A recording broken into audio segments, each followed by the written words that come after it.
Hi, Sam, how are you? Yeah.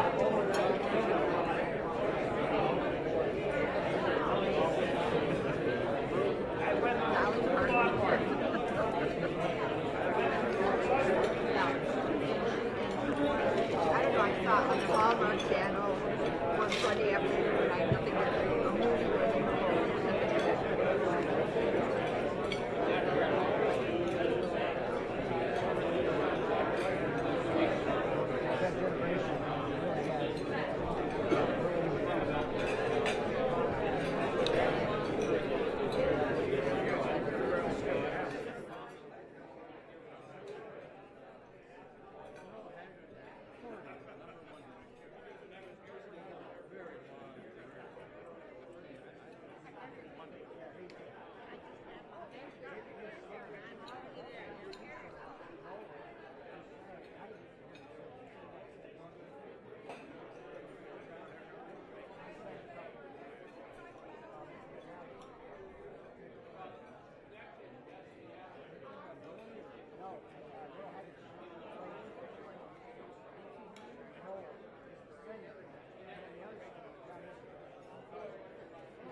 One nation, under God, indivisible, with liberty and justice for all.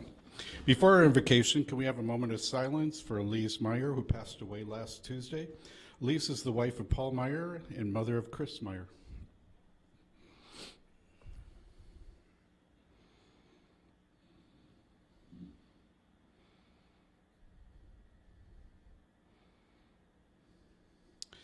And now to do our invocation, Phil Volrath, adjunct professor from Marquette University. Phil?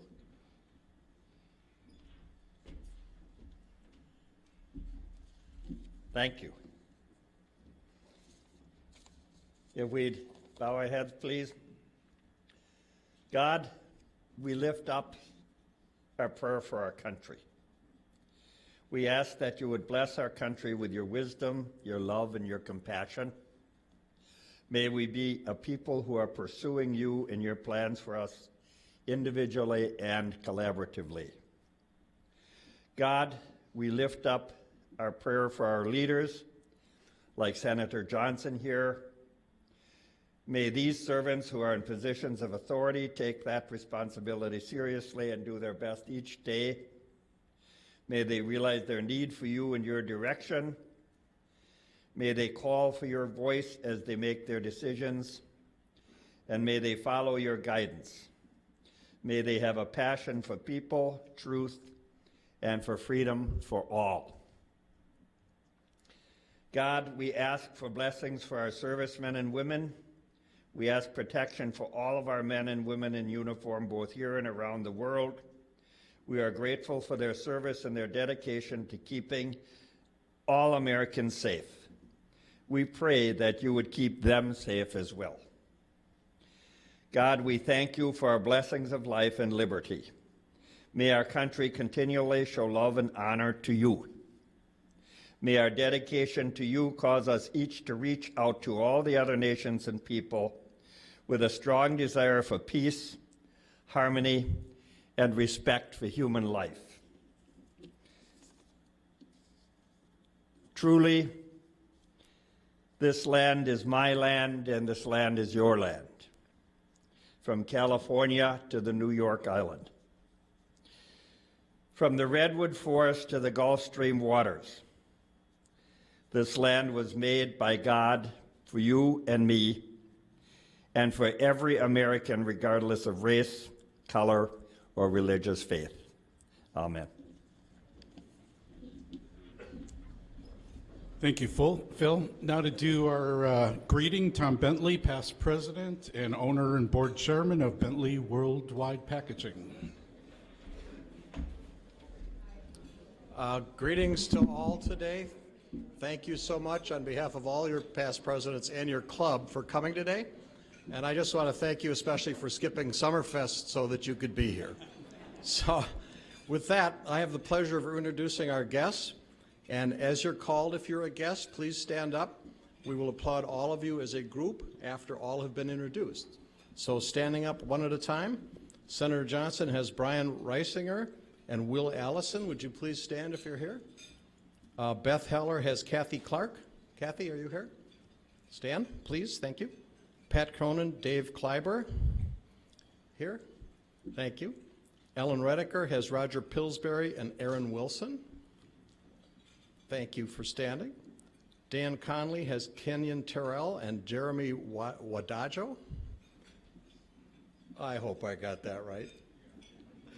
Jamie Reeve has Jim Keene and Steve Schumacher. And then Jim Curlin has Maripat Monahan. Are all standing? Let's applaud all for coming as our guests. Thank you. Thank you, Tom. Now for a little bit of club business, don't forget that the 9th season of RCM's Summer Concert Series, Live at the Lakefront, begins next Wednesday, July 13th. This year, the series is held again at the outdoor Rotary Amphitheater down at Discovery World and runs 9 weeks, ending September 2nd. Concerts are 5:30 to 9 o'clock every Wednesday. Next week, Nabarai, a traditional and authentic salsa band, is going to be playing, so we'll hope to see you out there getting your salsa lessons. Jerry Stepaniak and Associate Consultants, is going to give us a brief announcement about an upcoming Rotarian event. Thank you, past President John, though you're up here awful frequently now. Our next Rotarian will be at the UWM Accelerator Building. The Accelerator Building program is relatively new. The building was constructed probably, I would say, in the last year and a half, 2 years or so. It's a facility that's located out in the county grounds with a conscious intent of facilitating collaboration with the Medical College of Wisconsin and with other universities and other entities. We'll have an opportunity to see much of their program. Part of it includes rehab medicine and engineering, including some very interesting things that are a part of the room in the building that help to facilitate that.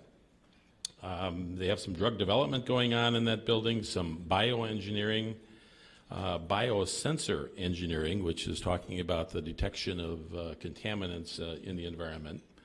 And they have a rapid prototyping lab, which I think is probably the crown jewel there. They have lots of high-tech gadgets, including, if you, like me, have not seen a 3D printer in action yet, they will have one that they will be utilizing that morning, so we will have a chance to see how that can be used. Thursday, July 14th, 7:30 a.m. Reaching the building is pretty simple. Basically, you get on Highway 45, whether you're coming north or south, and get off on the Watertown Plank exit. And they are located immediately east of that. And whichever way you go on Watertown Plank, you basically can get there pretty easily. There's a flyer on the tables that explains, and you can sign up obviously online or at the table. Look forward to seeing you there. Thanks, John. Thank you, Jerry. I'm looking forward to that tour as well. Okay, now to introduce our program. Today you're going to hear an interview between Senator Ron Johnson and Steve Walters. Steve was with us to interview Senator Russ Feingold in March, and we welcome him back to interview Senator Johnson today. Steve Walters has been a senior producer of WisconsinEye since 2009. Before that, he was Wisconsin Bureau Chief for the Milwaukee Sentinel-Journal, as well as Journalist of the Year by the Milwaukee Press Club in 2012. He's a part-time journalism instructor at UW-Madison for the past 22 years. So, Steve, if you want to come up and introduce the program.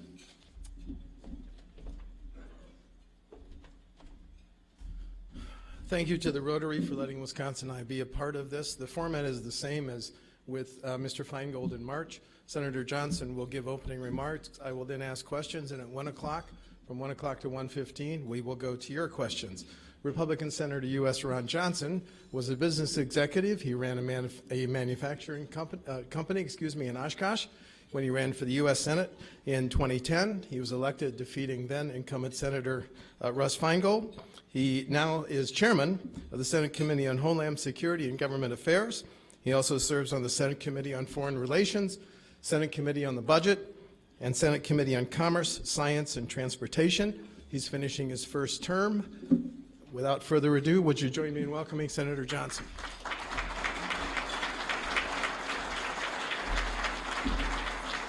Well, thank you, Steve and John and Tom, and really thank all the Rotarians and their guests for first of all inviting me here, but also for being part of a great organization.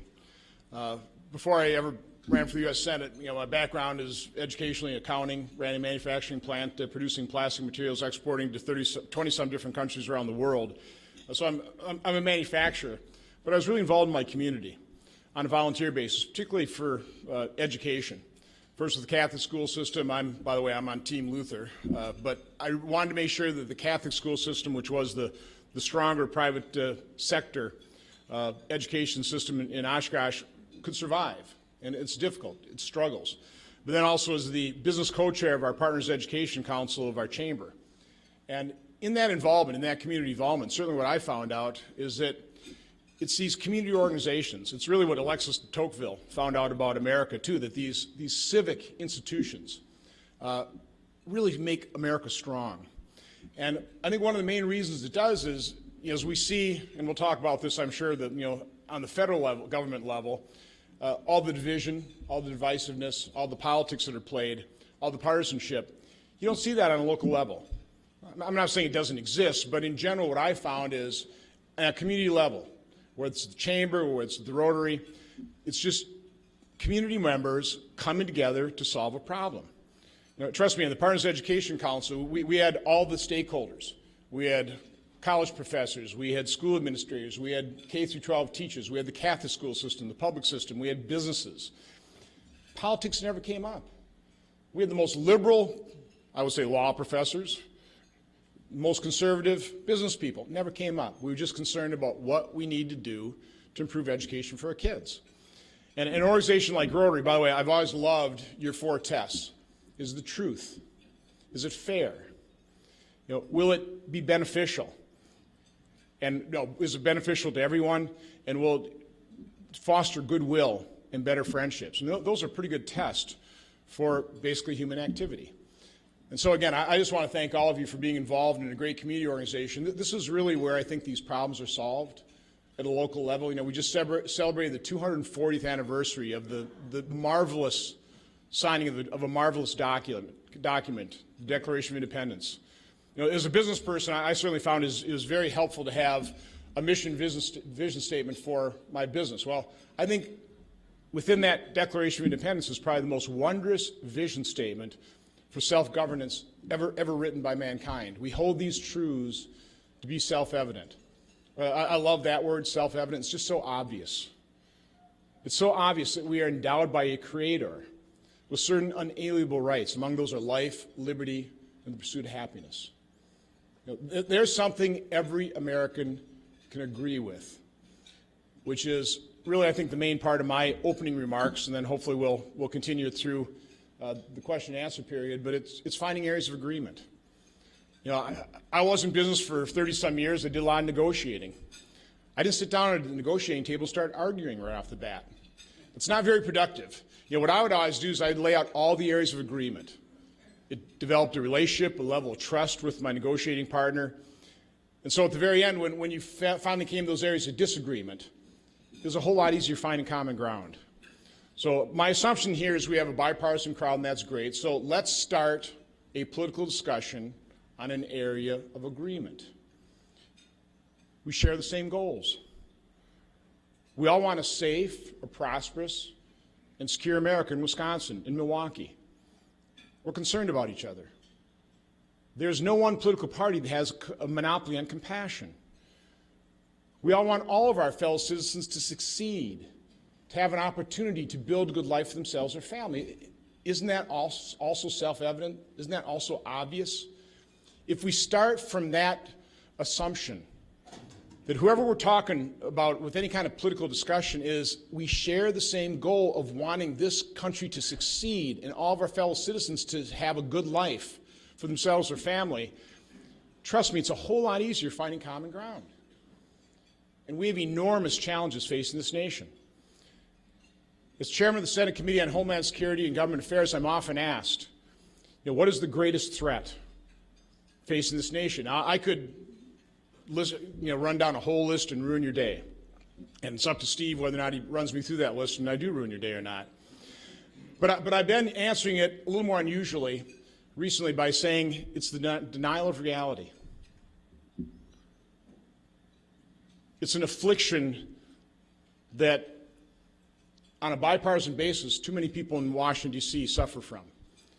They're just not willing to admit the reality situation. As a result, these problems continue to go on. They continue to fester. And what we get instead are elections that are just based on nonsense. Issues there, they may have some importance, but on the priority scale, way down the list versus the enormous challenges we face.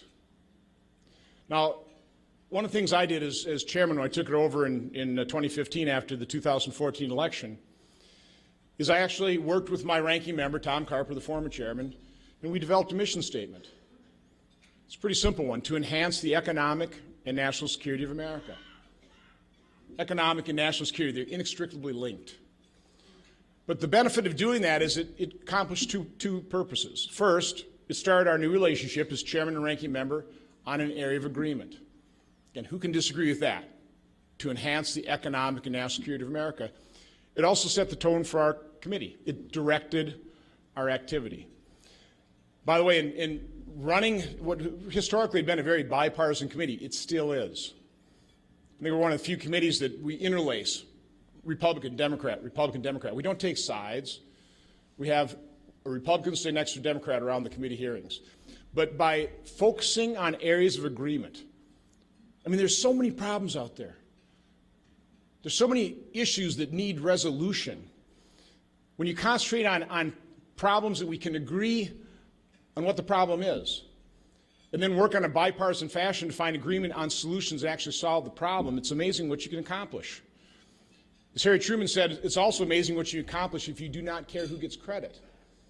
So using that approach, having a mission statement, trying to find areas of agreement, identifying problems, and by the way, not the kinds of things, not types of pieces of legislation that grow government, but identify a problem and make government just a little more efficient, a little more effective, a little more accountable. We've actually, out of my committee, reported out 83 pieces of legislation. 26 have already been signed into law. I bet you didn't know that. But again, that's called getting real results using a business person, an outsider's approach to trying to find agreement and solving problems. Now, the challenges we face, again, are enormous. I happen to agree with Admiral Mike Mullen. If you start talking about national security, by the way, if there's probably one word that can describe what's on Americans or Wisconsinites' minds, and this has been true ever since I became United States Senator, I've traveled all over the state tirelessly since day one, the word security. But it's not just national and homeland security. It's job security, it's income security, it's retirement security, it's healthcare security.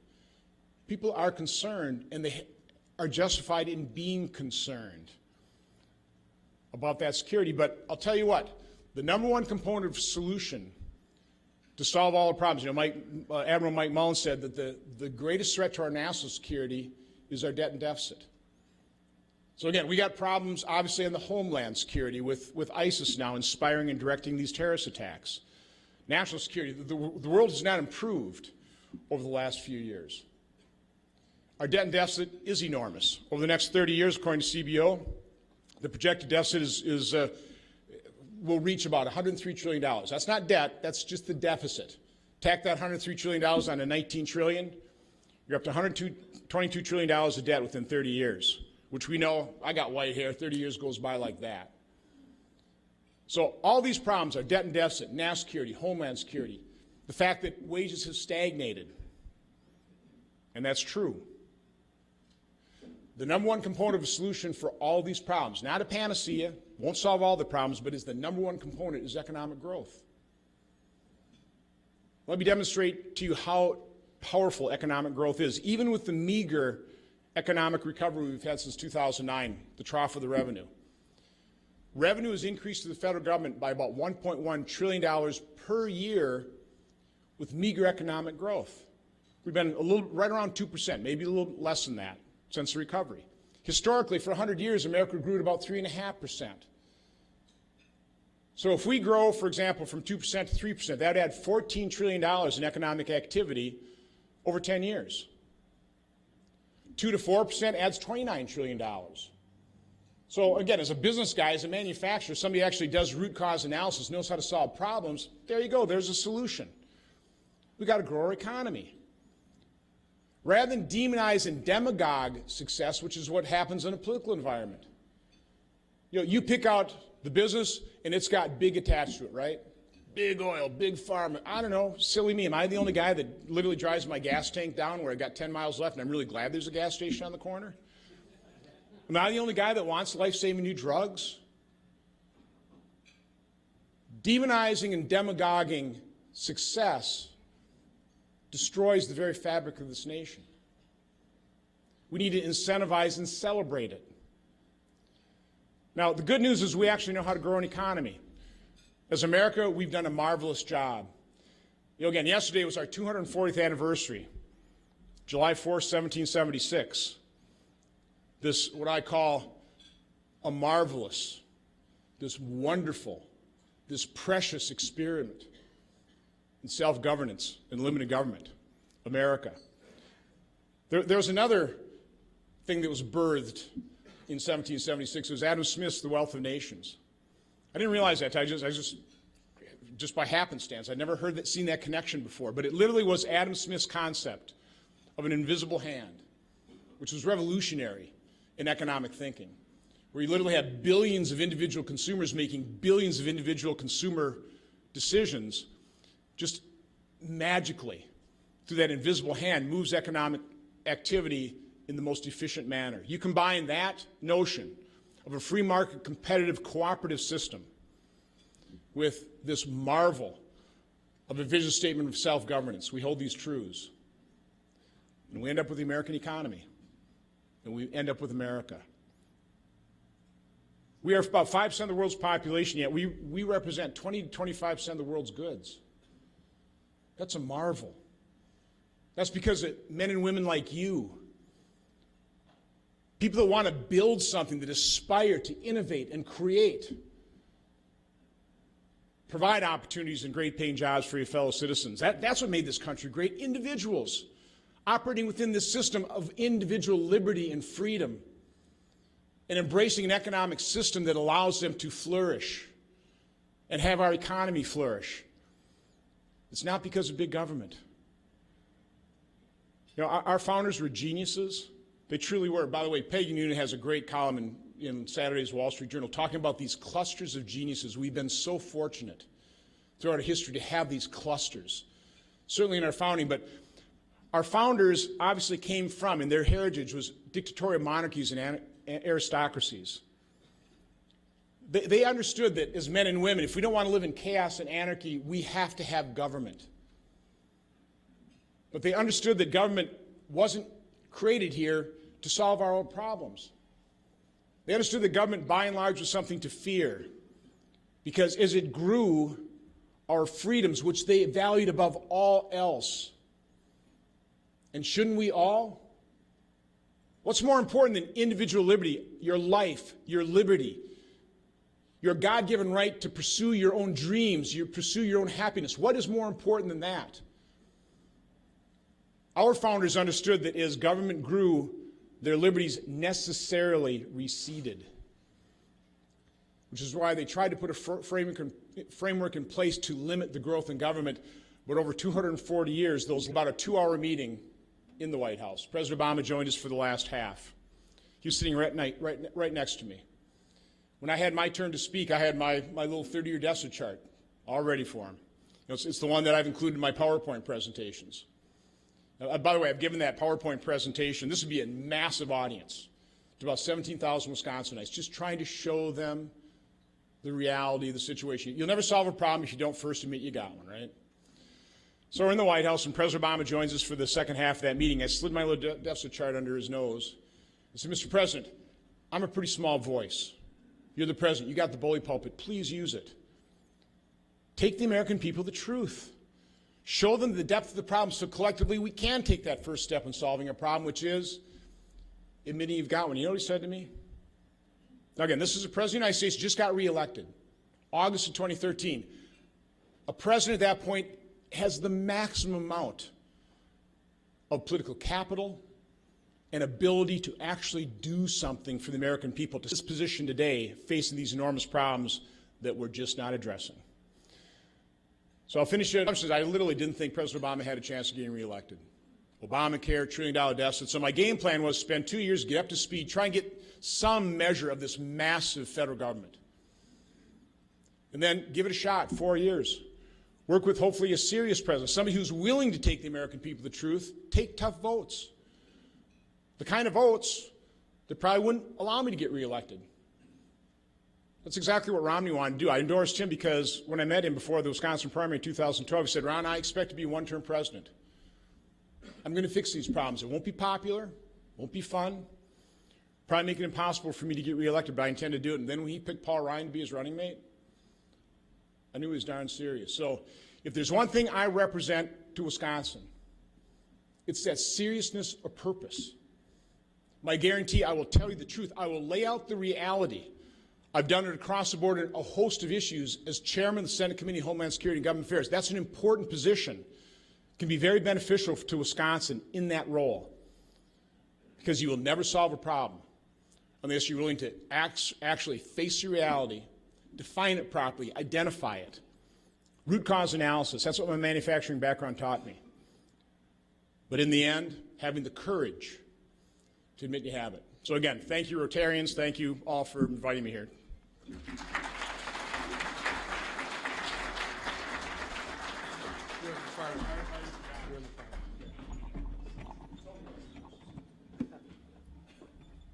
Thank you, Senator. Because this just happened, let me ask about it. At 10 o'clock this morning, FBI Director Comey said The emails, including 8 top secret, sent to and from Secretary Clinton's private email services were handled extremely carelessly, may have been, could have been hacked or compromised, but no charges are appropriate.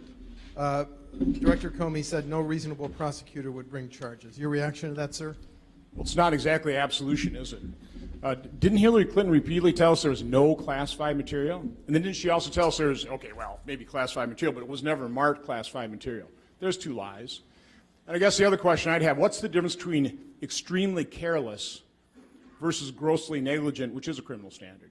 Yeah, I'm not an attorney. Seems like you're kind of doing a little arguing how many angels dance on the head of the pin. It was unbelievably reckless of the Secretary of State of the United States of America to set up a private server, which, let's face it, it's obvious why she did it. It wasn't out of convenience. It was to circumvent the Freedom of Information laws. So her private communications were never able to be accessed by the American public as the law requires. So we know she did this to circumvent the laws, circumvent public exposure, circumvent the American public's right to know, and in doing so put our nation's security at risk. I did read Comey's statement. He certainly, although there's no evidence, because the Chinese and Russians are extremely good at hacking, he's certainly laying out the possibility. I would say we almost have to assume everything that passed over her private server was known to our enemies. And you have to understand, or you have to wonder, what kind of national security was unbelievably reckless with our nation's national security? Now she's running for president. I hope Americans have a very serious level of second thoughts based on what Director Comey revealed. Mr. Trump then tweeted that these are his words, the system is rigged to exonerate Secretary Clinton. Do you agree, sir? It certainly looks like there's 2 sets of standards. It just does. I mean, I'm not a prosecutor. Obviously, there's prosecutorial discretion.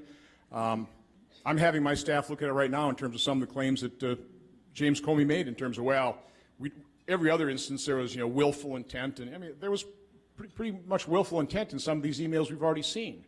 So again, I'm not a lawyer. I'm not a prosecutor. I'll reserve judgment from that standpoint. But it certainly looks like there's a very definite double standard. And then just one final question on this subject. Do you think a special prosecutor is needed to look into the meeting between Attorney General Lynch and former President Clinton, sir? Probably not. I mean, I think it's bad enough on its face, and that's probably all we're going to find out about it. It's completely inappropriate. Completely inappropriate. You really got to question people's judgment to do that, both the Attorney General and former President Clinton. Okay, now drawing on your chairmanship of Homeland Security, ISIS has been kicked out of Fallujah, but ISIS has responded with suicide bombs and attacks in Istanbul, Baghdad, Bangladesh. My question, what threat does ISIS' new lone wolf tactic pose to Americans, sir? A real significant and growing one.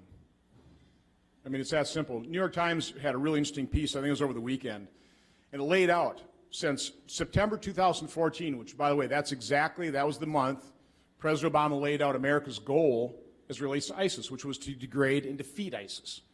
That was 22 months ago. But in those 22 months, ISIS has carried out, now this is as of Saturday, and we've had how many more attacks? I think 3 in Saudi Arabia, 1 in Bangladesh, so we're probably up over 100. New York Times reported 97 either ISIS-inspired or directed terrorist attacks around the world outside of Iraq and Syria. More than 1,200 innocent people slaughtered by ISIS. Now, why have I been so strong in my prodding of President Obama to accomplish his goal of defeating ISIS? And the analogy I use is that of a beehive. Let's say you got a hive of killer bees in your backyard, and you got kids. What do you do with that hive? You take it out. You kill it. You kill the bees, right? You don't go in a stick and poke it.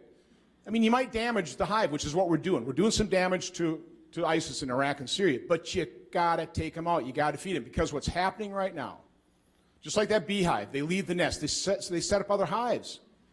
They get a little ticked off. They start striking. Well, that's what's happening right now with ISIS. They are metastasizing. They're evolving.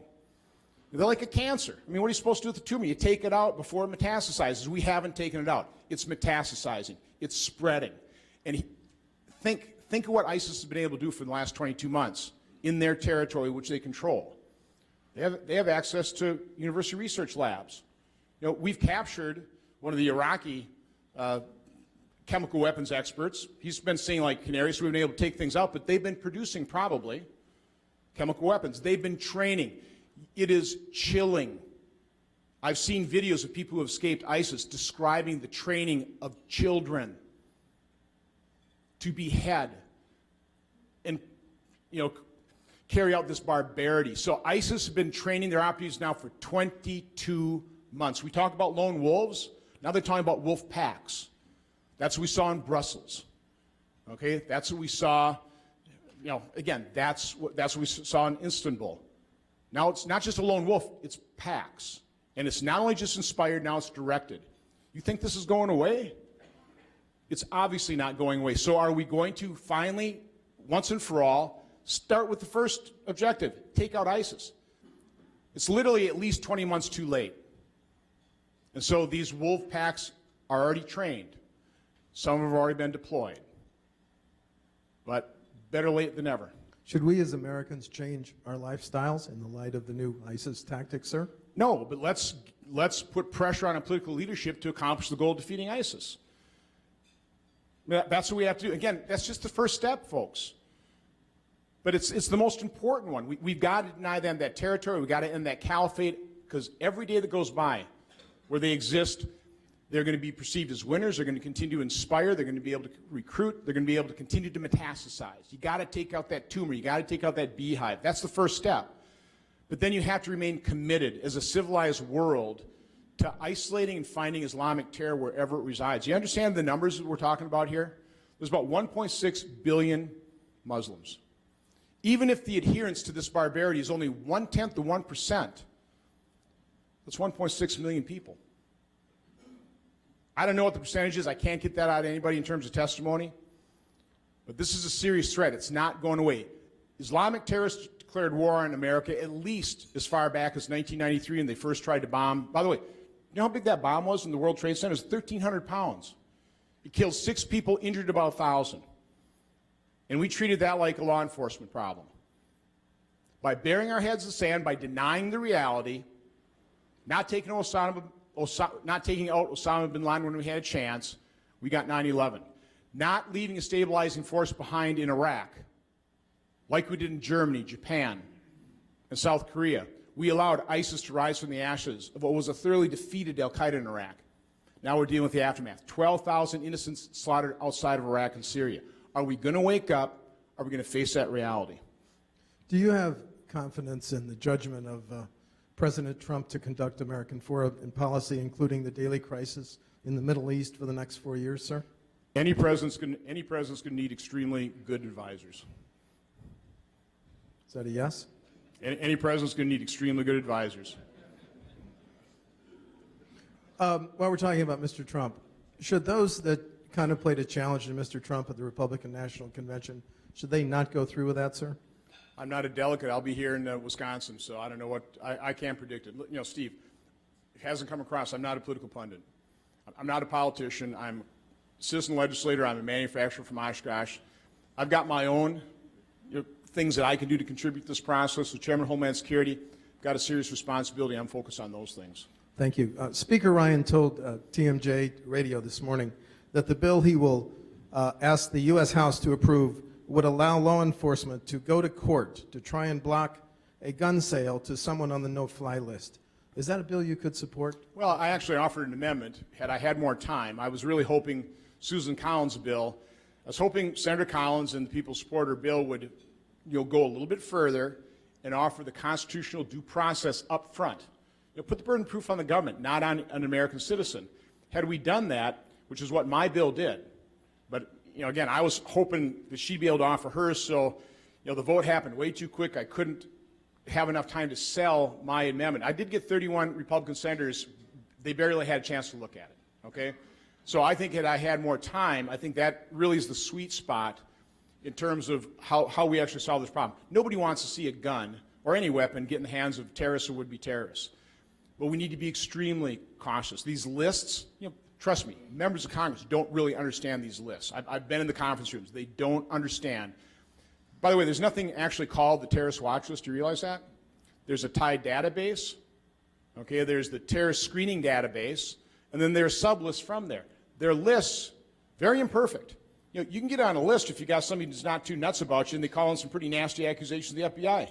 You're on the list. Now, don't you think you need some due process to be able to get off that list if you're going to be denied any kind of constitutional right?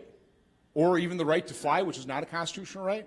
So there was a law that required some due process, but it's all within TSA on the no-fly. But these are lists that were designed for law enforcement use, not to deny an American citizen a constitutional right. So we need to be very cautious about that. And I am a strong defender of our Second Amendment right to keep and bear arms. You know, Americans, Wisconsinites, ought to have the right to have an arm to defend themselves or family.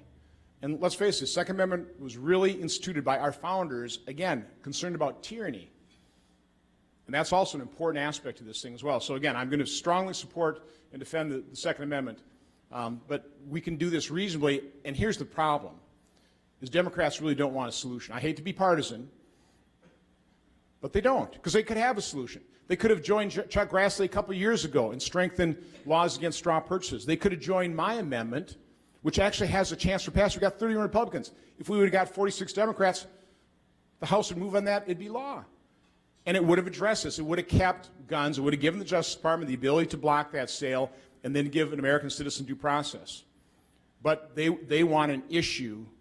They want to create a division rather than actually solve a problem. I want to solve a problem. If the House passed Speaker Ryan's bill, do you think the Senate would reconsider the issue, sir? I want to see what exactly Speaker Ryan's doing. If he takes up something like I proposed, I hope he does, and we've had some communication, but I think that's the sweet spot. But again, he's got members he's got to deal with. I'm not sure where they'll all go. It's been estimated that 40% of American goods and imports would come under the Trans-Pacific Partnership. Your position on that? That's why I'm giving it such careful consideration. You know, rather than making a snap, knee-jerk judgment, I'm actually doing the hard work. You know, this agreement's over 6,000 pages long. I obviously come from the business world, manufacturing. Not many people in Washington actually have my private sector business experience. But you know, I've got a little modesty in terms of how much I know. You know, so I really understand my narrow slice of the plastics business. I don't understand the entire plastics business. Every business has its own complexities. The trade deal is very complex as it relates to every business. So we're going through the very thoughtful process of meeting with constituents, anybody who has got kind of a dog in this fight. You know, anybody who's be affected by this, and we're just going through the process of having them review the complexities of the deal versus the complexities of their business and whether they support it or not. I mean, I can tell you right now, the only people, you know, and we're doing this almost on a daily, weekly basis, meeting with people. Currently, the only people that are against it is, you know, my opponent, the unions who immediately made a snap judgment, which really baffles me, because the companies that employ them are strongly for it because they export products. I mean, I export products. The last thing we want to do is close markets to Wisconsin agriculture. So I think there's one farm group who's come out opposed. Every other farm group, every other constituency has come in strongly for it. And I always say, okay, from a scale 1 to 5, how much do you support it? You know, 1 being the least, 5 the most. It's all in the 4 and 5 range. So the people I'm meeting with are strongly in support, but again, I'll continue to meet with people, see if they're contrary views, and in the end, when we vote on it, I'll make my decision then. Do you plan to announce your position before the November 8th election, sir? No, because I'll keep meeting with constituent groups and evaluate this until I have to take a vote, which is not unusual, by the way. Okay, before we go to your question, maybe just one more. If you're reelected, what would be the central points of a immigration reform bill that you would push for in the next Congress, sir? I mean, we first have to start with providing far greater security at our border. And, you know, when I first found out that I was going to be chairman of this committee, you know, when we won the re-election, I laid out, by the way, so we have a mission statement that we set priorities on the Homeland Security side of my committee. I've got 2 committees in one, really, Homeland Security and then Government Affairs, which is the Senate Oversight Committee. So on the Homeland Security side, 4 priorities were border security, cybersecurity, protecting our critical infrastructure, and countering Islamic terrorists. So on the border security aspect of this thing, we've held 18 hearings, posted about a 100-page report on our findings after about a dozen hearings. But when I first started talking about border security as a priority, my vision of a border security bill would have a very robust and functioning guest worker program. Because if you want to secure the border, the number one thing you have to do is eliminate all the incentives we have in our law for illegal immigration. The number one incentive is people coming here to work, just like our ancestors. It's what's made this country strong, but it's got to be a legal process. If we eliminate that incentive for illegal immigration, make it a legal process, you're going to really cut down the number of people we have to watch coming to this country illegally. There are a bunch of other incentives as well we have to end. That's the number one. So my concept of border security bills, first and foremost, make legal or make people coming to this country for work legal. By the way, when we had a legal guest worker program, the Bracero program in the 60s, got killed by, I think, Ted Kennedy and the unions, we didn't have an immigration problem. You had circularity of immigration. You had people from Mexico where you got a 6 or 7 or 8 times wage differential, come up, work the fields in California for 2 months, go home with a year's worth of salary. They would go back and forth, but the minute we ended that program, now there was a tendency to stay, and every bill we passed, I've actually done this in my committee. We've had these hearings on border security. I've laid out all the laws we passed to fix this problem. You know, you probably understand that an awful lot of these laws, they sound good, they just don't fix. They just don't work. So starting back with Reagan's immigration reform, you know, the amnesty, it was estimated, I think, 1.5 million people in this country illegally. Well, I think 3.5 million people took advantage of the amnesty. That's right. So we had 3.5 million back in the mid-'80s. You know, still was a problem. So we passed something else. We were up to 6 million. Passed another bill, up to 9 million. Passed another bill, up to 10. Another bill. You know, we passed all these bills. They sound good. I guess members of Congress take credit for it.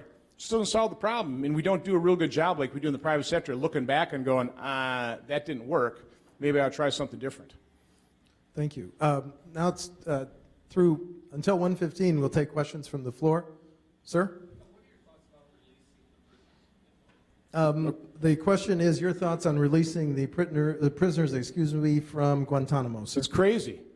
I don't have the exact numbers at my fingertips, but of the 600-some prisoners that were, I think 650 originally detained or over the time detained, I think we suspect close to 200 have returned to the battlefield. I know I think it's 97. You know, PolitiFact, don't quote me on this. I'm using rough numbers, but somewhere at 97, and then another, whatever that we suspect have returned to the battlefield.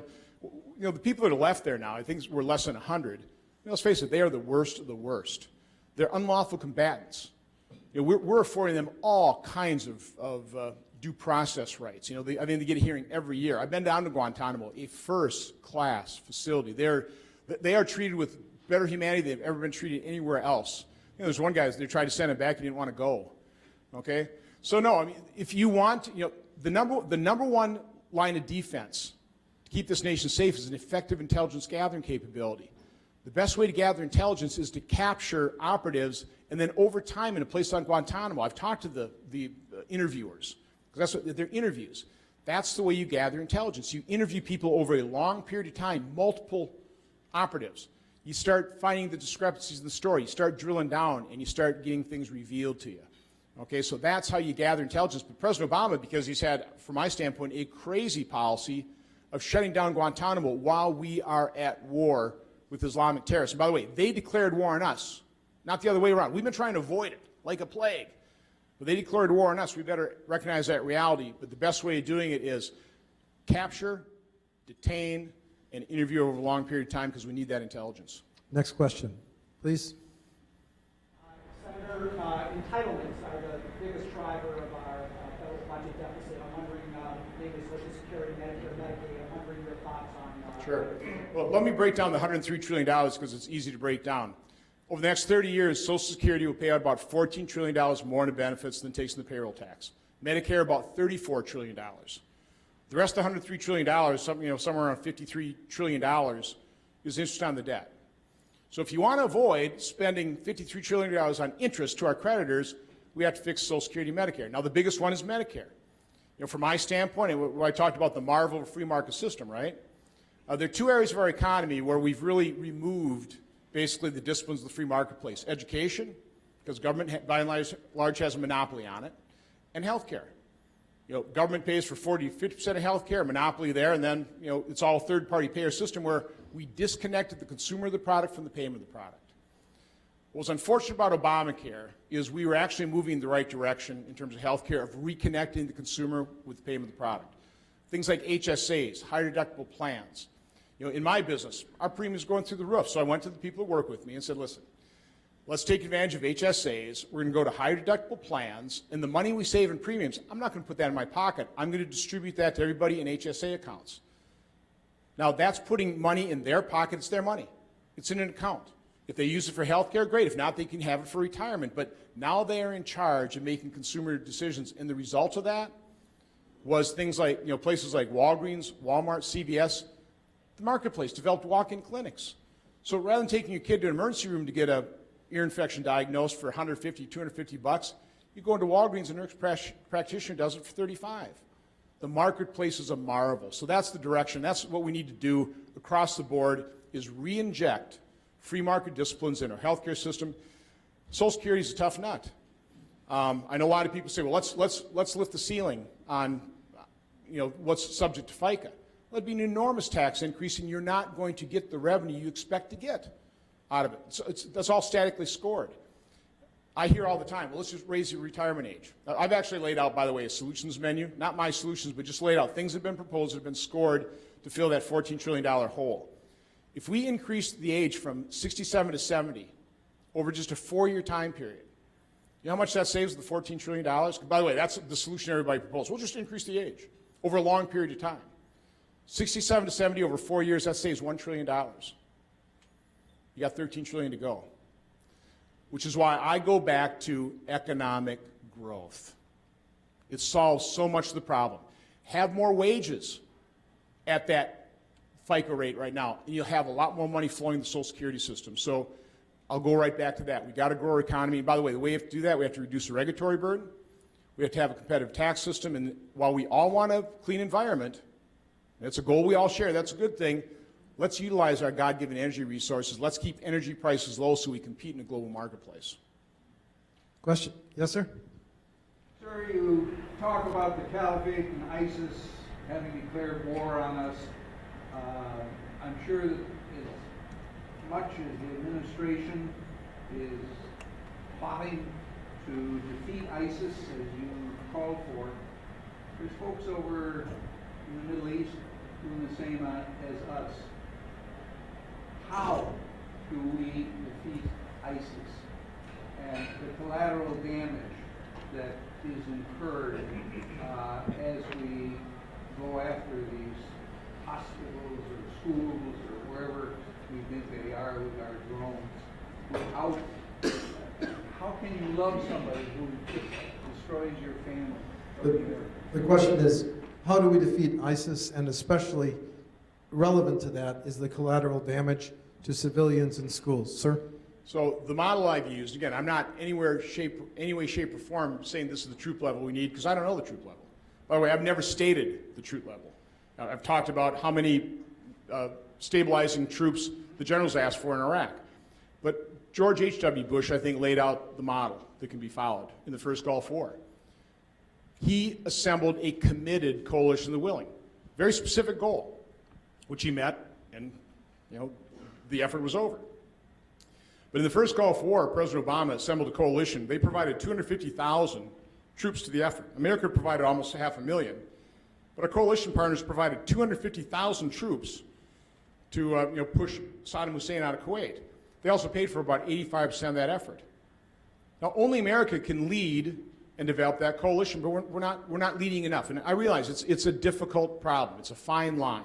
If America leads too much, people stand back and go, we'll let them do it. If we don't lead enough, people sit back and go, it's not worth joining the fight. And that's where we're at right now. So we're pretty well doing it on our own. We're trying to utilize Iraqi security forces, which are doing better than a lot of people thought. But again, it's been 22 months. We defeated Nazi Germany in 4 years.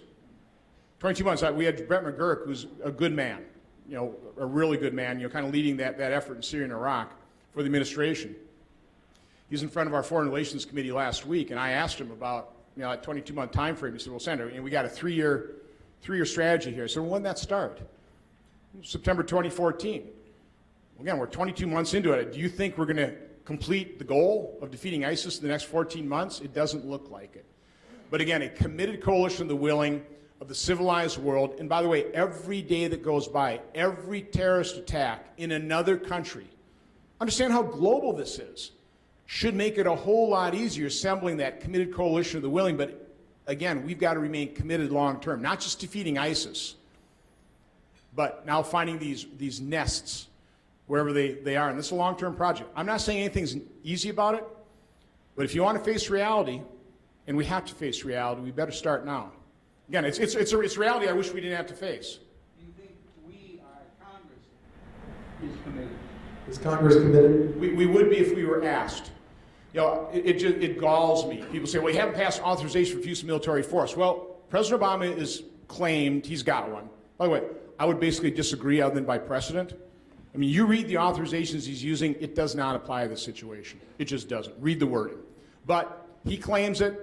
Nobody's challenging it. I'm not going to challenge it because I actually want him to accomplish his goal.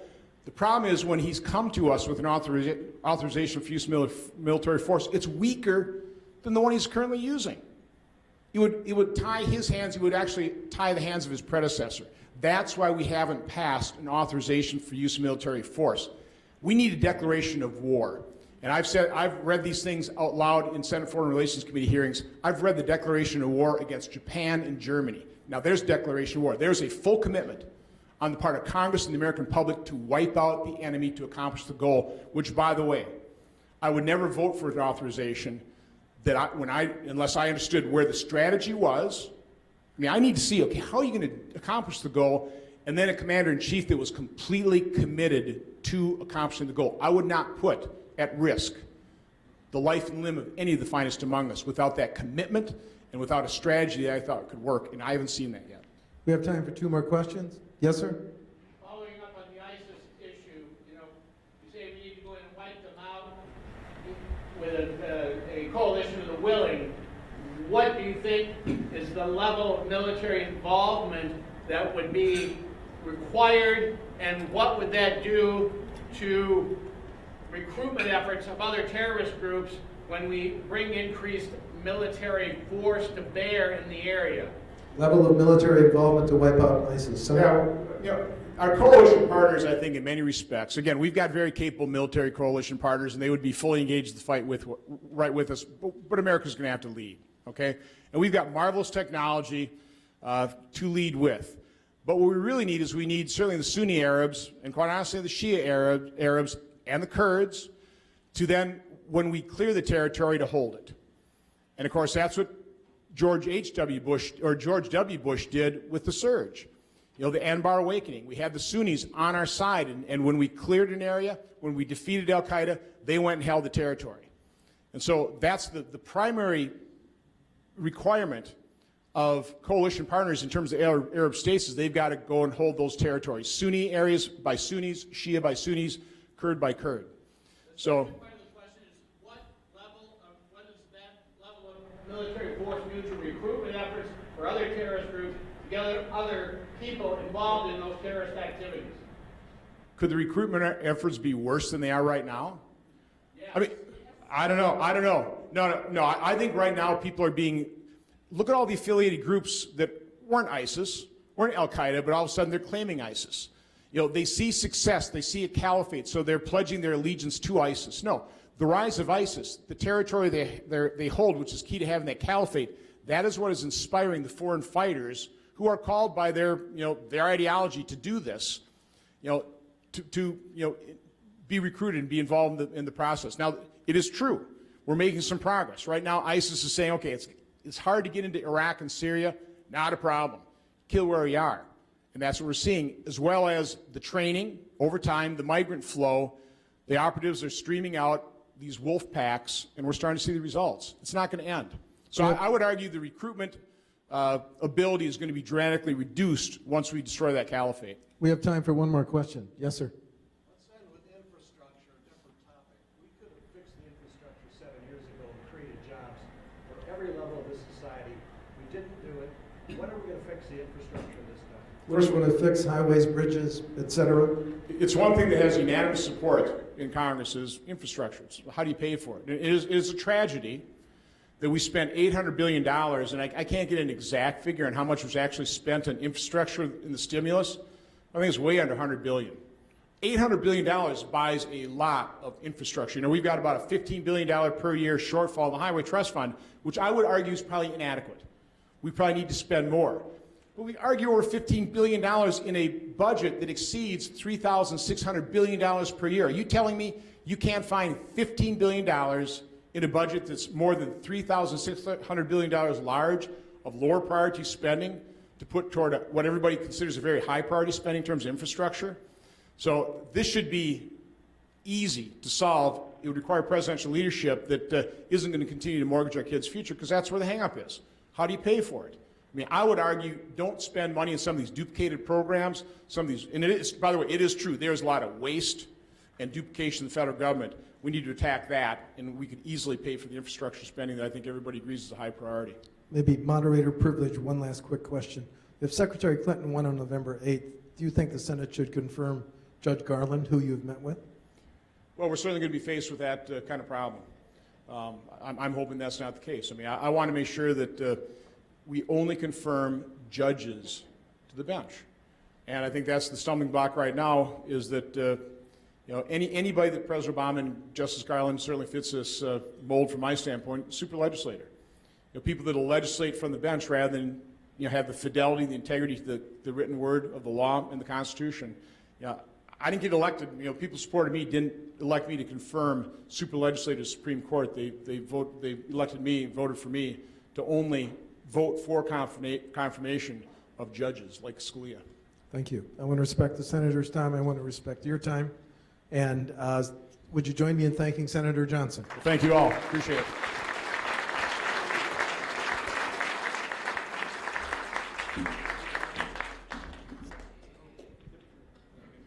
Still on? Yep.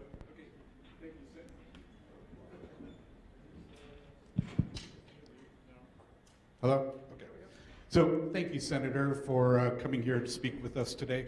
Rotary, as you may know, is an international leader in eradicating polio from the planet. We've immunized 2.5 billion children thus far and are close to eradicating that dreaded disease. As a thank you for coming here to speak to us today, we're going to make a donation in your name to the International Foundation to immunize 50 more children so they never get that disease. So thank you again. And with that, our closing business following our adjournment, recruitment and admissions is meeting upstairs in 413 next week at Rotary, July 12th. Come to hear Tom Shannon, President and CEO of Bright Star Foundation. So with that, everyone, we're adjourned. Thank you.